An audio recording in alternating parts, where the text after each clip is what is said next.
En ce moment, les crypto-monnaies sont en chute libre. Les actions sont en perte de vitesse. La question est donc de savoir si les crypto-monnaies ont atteint un sommet ou si cette correction prépare la prochaine grande phase du marché haussier. L'année dernière, je vous ai montré exactement comment j'avais investi environ 250 000 $ sur le marché. Je vais donc vous faire le point sur la situation, sur ce qui a spécifiquement changé et sur la manière dont je m'adapte et gère ce repli actuel. Car même s'il y a une baisse, de nombreux signaux de fin de cycle ne sont pas encore là, ce qui pourrait signaler une configuration macroéconomique plus importante qui n'a pas encore eu lieu. Dans cette vidéo, je vais vous montrer comment j'interprète la situation actuelle du marché, les résultats du suivi du plan que j'ai élaboré en 2024, puis où j'en suis actuellement, les mises à jour de ma stratégie et toutes les nouvelles positions que je mets en place en ce moment. Il s'agit donc essentiellement d'une vidéo de mise à jour afin que vous puissiez savoir exactement comment je me positionne pour le prochain mouvement des crypto-monnaies.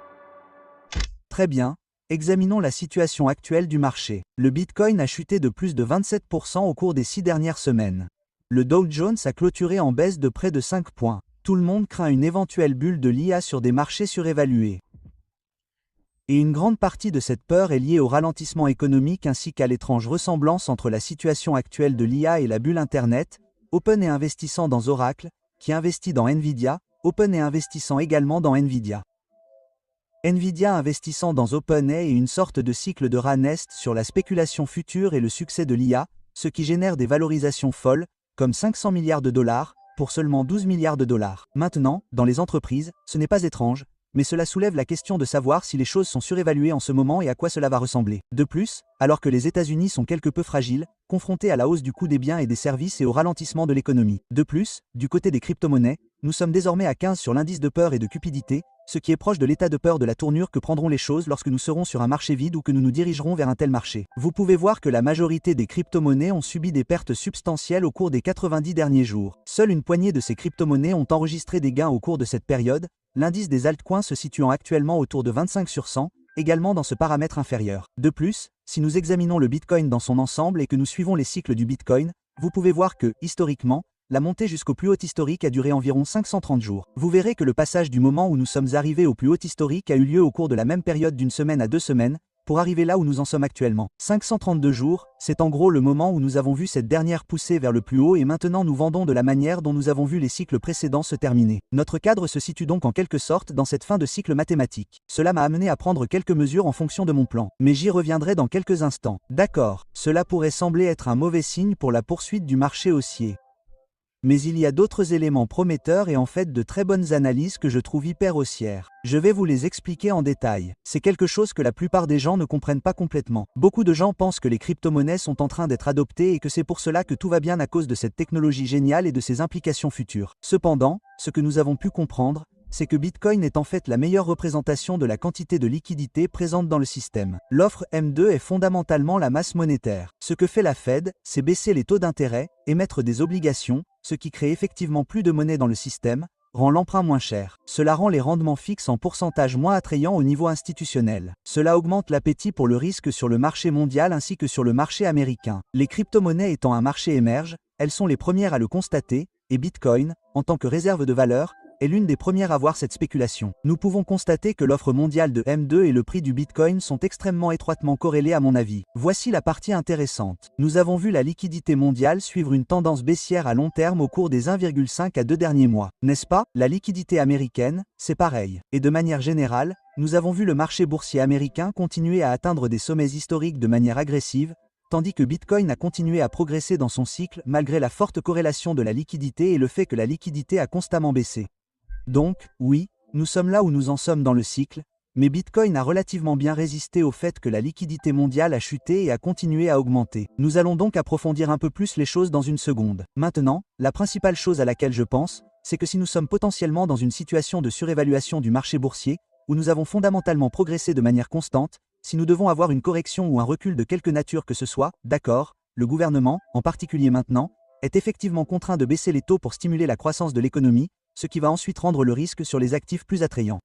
Ce que nous avons également vu en 2008 ainsi que pendant la Covid, c'est qu'il forcera l'injection de liquidités mondiale et américaine, ce qui est le principal moteur des afflux massifs de crypto-monnaies et vous verrez qu'il est légèrement en retard sur l'augmentation de la liquidité que suit Bitcoin. Donc, à mon avis, c'est un scénario. Si le marché se déprécie, la politique monétaire est fondamentalement modifiée de force, ce qui, oui, à court terme, va avoir un impact négatif sur Bitcoin, mais cela prépare essentiellement le terrain pour pouvoir capitaliser sur d'énormes opportunités de hausse. Et le fait qu'il ait été si résistant jusqu'à présent me porte à croire que cela pourrait en fait être un mouvement beaucoup plus massif. Il est vraiment important de comprendre la relation historique entre les actions et le Bitcoin afin de tirer parti de ces situations. D'accord? Parce qu'il semble toujours que lorsque le marché boursier se vend, le Bitcoin et les crypto-monnaies sont censés être une réserve de valeur. Alors comment cela pourrait-il être une réserve de valeur si la vente est 2 fois plus forte que le marché boursier? Voici le truc. Le Bitcoin a ce qu'on appelle un coefficient bêta plus élevé que le marché boursier. Cela signifie que lorsque le marché boursier réagit négativement, il réagit à un certain facteur plus fortement. Mais c'est la même chose à l'inverse. Et nous pouvons utiliser cela comme une sorte d'indication de la phase dans laquelle se trouve le Bitcoin. Est-ce un véhicule spéculatif à risque multiple sur les actifs ou est-ce une phase où le Bitcoin est davantage considéré comme une préservation de la valeur à mesure que l'offre M2 augmente et que l'argent devient moins cher à emprunter? Prenons par exemple lorsque les actions augmentent de 5%,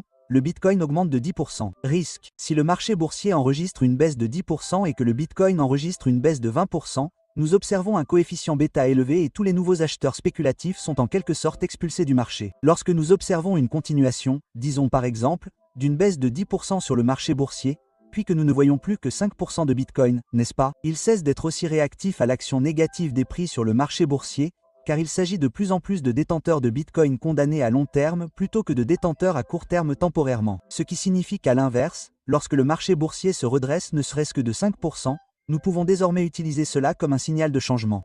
Lorsque nous constatons que Bitcoin réagit moins durement à la négativité du marché boursier, tout potentiel de hausse pourrait conduire à une opportunité de hausse massive au début du prochain mouvement des crypto-monnaies et du Bitcoin. Il est donc important de comprendre cette relation et de savoir que cela a été prouvé par des données. D'accord. De plus, il faut se rappeler que si l'on projette l'IA dans 10 ou 15 ans, une grande partie de la fabrication, du codage, du trading, de l'investissement, de la gestion de l'argent, beaucoup de ces développements de l'IA vont conduire à des gains d'efficacité massifs sur ce marché. Actuellement, il y a beaucoup d'inefficacité avec les gens qui travaillent de 9h à 17h, qui prennent des week-ends de congé, qui font des erreurs administratives. Avec l'IA qui prend le dessus, il va falloir un moyen vérifiable et immuable de programmer la rareté, comme l'ont fait les humains avec l'or principalement depuis des milliers d'années. À voir, le Bitcoin représente actuellement un actif de 1,8 billion de dollars. L'or, lui, représente 28 billions de dollars. Si l'on considère la capitalisation boursière du Bitcoin au niveau actuel de l'or, cela représente un facteur 15 fois plus élevé que le prix du Bitcoin, ce qui porte le prix à 1,4. Cela suppose que la masse monétaire totale dans le système n'explose pas avec le développement de l'IA au cours des 10 à 15 prochaines années. Si la vente se poursuit, cela représente un multiplicateur de richesse de 15 à 20x qui pourrait également être amplifié dans le cycle alternatif, si nous avons une stratégie appropriée pour pouvoir lire ces cycles et déployer efficacement le capital. Donc, à la fin, je vais mettre à jour ces plans et vous montrer ce que je fais spécifiquement. Mais tout d'abord, je veux passer en revue les résultats du plan précédent et vous montrer où j'en suis actuellement. Donc, le plan que j'ai présenté impliquait d'avoir un portefeuille de casino pour les cryptos à risque et un portefeuille de base pour les cryptos plus sûrs et à plus grande capitalisation, et de choisir essentiellement entre des styles de portefeuille élevés, modérés et conservateurs, auquel cas il y aurait des contributions cohérentes avec une allocation de réserve de 10% chaque mois qui commencerait à être constituée pour pouvoir arrêter de contribuer à mesure que nous entrons dans la fin du cycle. Vous pouvez donc voir ce plan un peu plus en détail. Nous avons ici notre portefeuille de base qui est composé de cryptos à risque moyen et faible. J'ai défini différents pourcentages avec des quantités de crypto-monnaies qui pourraient être choisies entre un portefeuille de base et des styles de portefeuille plus agressifs. Ce que j'ai mis en place, c'est de contribuer mensuellement à cette zone désignée et de m'assurer que le portefeuille de casino cesse d'être enrichi lorsque nous approchons de la fin du cycle. La stratégie consistait à considérer Bitcoin comme l'étoile polaire de ce processus, faire une analyse des vagues sur Bitcoin, comme je l'ai expliqué dans les vidéos précédentes, et rechercher des mouvements paraboliques dans les projections de Fibonacci 1618 ou 2618.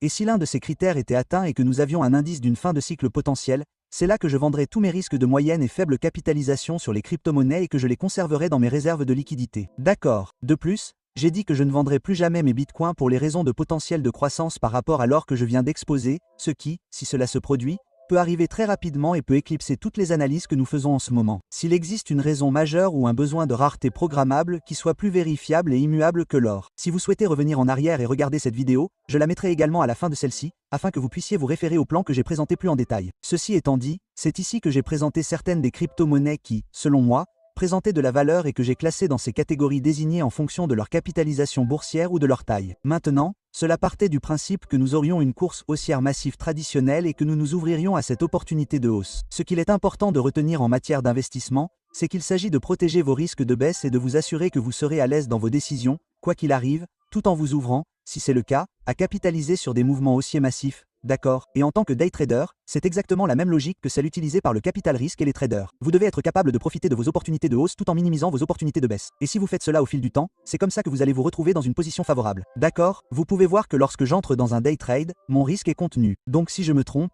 je m'en sors, ce qui représente le coût d'opportunité pour pouvoir tirer parti de l'évolution du marché dans ma direction, auquel cas je n'ai risqué que 1000 $, mais j'ai pu réaliser plus de 3000 $ de bénéfices. En partant du principe que beaucoup de ces crypto-monnaies ne vont pas fonctionner, nous devons les positionner dans ces catégories à haut risque, les diversifier et savoir ce que nous risquons pour pouvoir en tirer parti si elles finissent par grimper considérablement, mais réduire nos pertes si nous finissons par nous tromper. Je vais donc vous montrer comment le portefeuille modéré s'est comporté. D'accord, et c'est vraiment important. D'accord, j'évoque Bitcoin depuis longtemps, mais c'est là que j'ai mentionné le portefeuille pour la première fois, et ce sera la période de début de toutes ces choses, n'est-ce pas? Donc, vous pouvez voir qu'il s'agit d'un ratio de 1,84 sur l'argent, en prenant des risques à partir de 0, ce qui, encore une fois, est identique au trading. C'est notre facteur de risque. Et ce ROM devient rentable au-dessus de ce niveau. Solana à partir de ce niveau, mais à partir de la fin du Bitcoin, il y avait environ 4 facteurs de risque, même si Doge a grimpé comme un fou. Il était à un moment donné multiplié par 5, d'accord? Il a fini par être d'environ 0,9 Ondo, une petite perte à environ 4,6 à la fin du cycle mathématique, environ 3 fois plus élevé maintenant, près de là où j'en parlais, en gros un R de 0,75, d'accord? Cela n'a pas du tout fonctionné, ce qui, encore une fois, est juste ce que vous devez accepter en tant qu'investisseur. Aerodrome était très optimiste à ce sujet. Un moment clé nous a permis de progresser, mais nous avons atteint le seuil de rentabilité à la fin. TIA, c'était probablement l'une des pires. D'accord, il y a eu beaucoup de battage médiatique en interne avec Coinbase, qui affiche un ratio négatif de 1R. D'accord. SQD était un très bon choix. C'est là que je l'ai annoncé lors de la cotation de Coinbase, nous avions environ 7 ou 8x, mais à la fin du cycle, c'était environ 1,12x. Grâce, environ 0,5 R lyonnais, en gros, a subi une perte totale et a été béni, qui était l'une des entreprises dans lesquelles j'étais vraiment impatient d'entrer, au niveau de 78,6, ce dont je parle dans la plupart de mes vidéos, en prenant des risques à partir du plus bas du lancement, et a augmenté de 9x à un moment donné. Je ne vais pas en tenir compte dans les calculs, mais juste pour vous montrer que sur 4 crypto-monnaies, vous avez une possibilité de 1R négatif à la baisse, et que vous obtenez 1,9x, vous avez maintenant multiplié par 2 votre risque total sur ce groupe de crypto-monnaies, une seule d'entre elles étant en jeu. Donc, sur le portefeuille modéré, voici les totaux. Le cœur a gagné 0,84 R, le milieu n'a gagné qu'un petit R, donc en gros,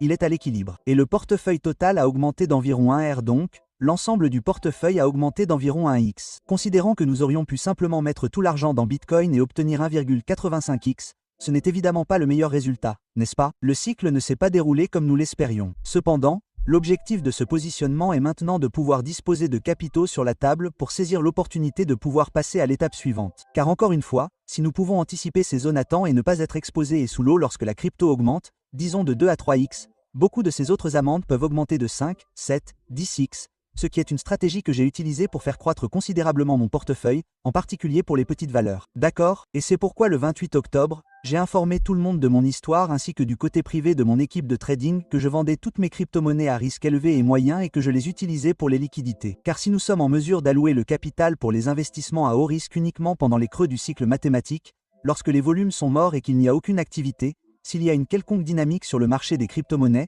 beaucoup de ces crypto-monnaies peuvent augmenter de 5, 10, 15, 20 fois avec vos actifs à haut risque. Mais si nous nous trompons sur le timing, nous avons toujours une exposition pour pouvoir capitaliser sur les principaux acteurs qui sont également en baisse et qui sont plus susceptibles de rebondir au fil du temps. D'accord, et j'ai appliqué la méthode de la moyenne des coûts en dollars à ce plan. Encore une fois, oui, nous n'avons pas eu le cycle crypto que nous recherchions, mais nous avons quand même réussi à annualiser environ 13,5% et à surperformer le S&P 500.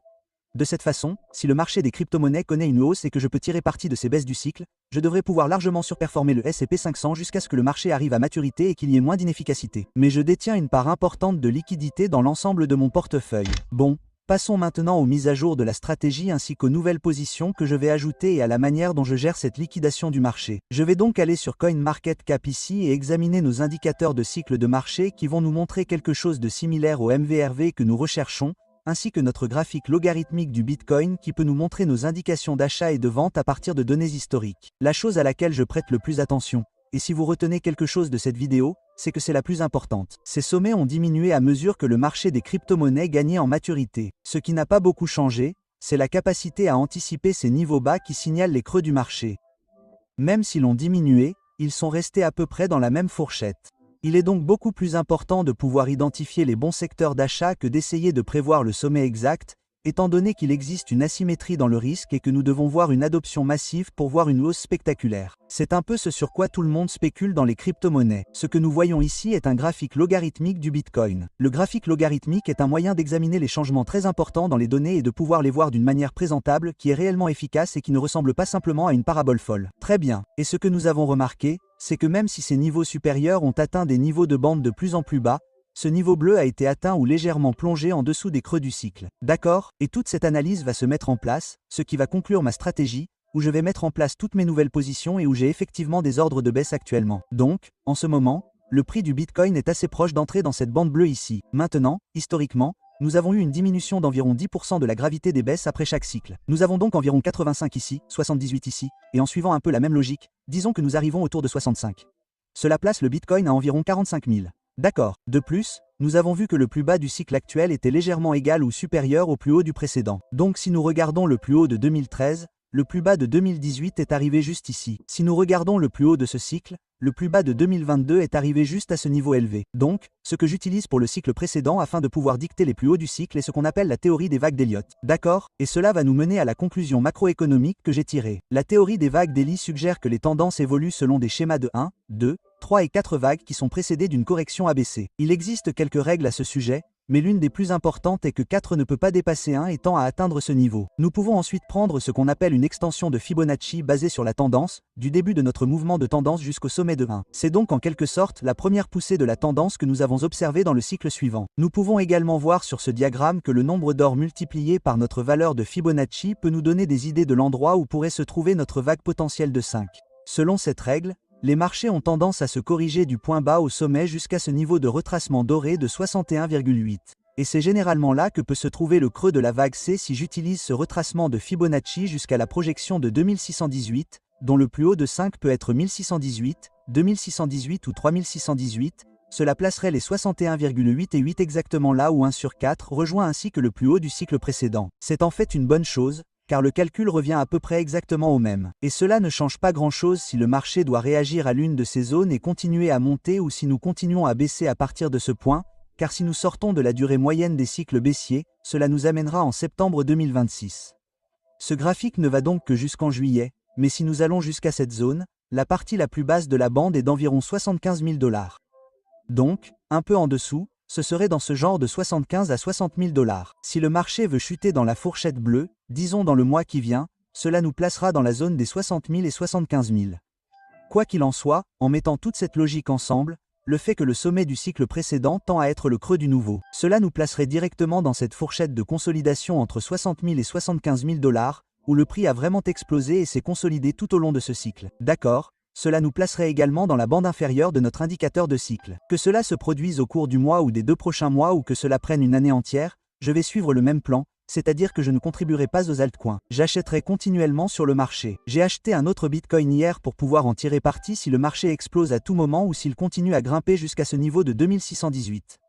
Et s'il continue à baisser maintenant ou d'ici septembre de l'année prochaine, je vais faire de gros achats en cas de baisse juste pour le Bitcoin ici. Et si la durée de ce cycle semble se prolonger, si et quand cela se produit, c'est à ce moment-là que je vais déployer les réserves du casino pour pouvoir tirer parti de cette prochaine hausse. Mais au final, que le marché monte à ce niveau puis redescende ou qu'il baisse maintenant, le plan de jeu reste fondamentalement exactement le même et nous permet de profiter de cette hausse. Mes positions vont donc toutes être basées sur cela et sur l'évolution des prix. Idéalement, si cela doit entraîner une vente en cascade, j'aimerais entrer ici. Encore une fois, contribuer progressivement à ce portefeuille de base. Je suis en train de réorganiser tout le Discord en ce moment pour le simplifier afin de pouvoir vous tenir au courant de ce type d'analyse entièrement gratuitement. Évidemment, je vais entrer plus en détail avec le côté privé de notre équipe de trading, mais je vais mettre à jour cette analyse, ainsi que les nouvelles allocations, pour le moment où le cycle se déroulera pour que nous puissions allouer des fonds au portefeuille du casino, et je mettrai cela à jour dans le Discord, que vous pouvez trouver dans la description avec les autres ressources. La plupart des gens ne font pas de vidéos sur les crypto-monnaies quand les choses vont mal. Je veux partager cette information avec vous parce que j'ai pu transformer ma vie. Si vous l'avez trouvée intéressante, assurez-vous d'aimer la vidéo, abonnez-vous à la chaîne si vous aimez le trading et l'investissement. Comme promis, je mettrai cette vidéo ici. Je vous retrouve sur Discord.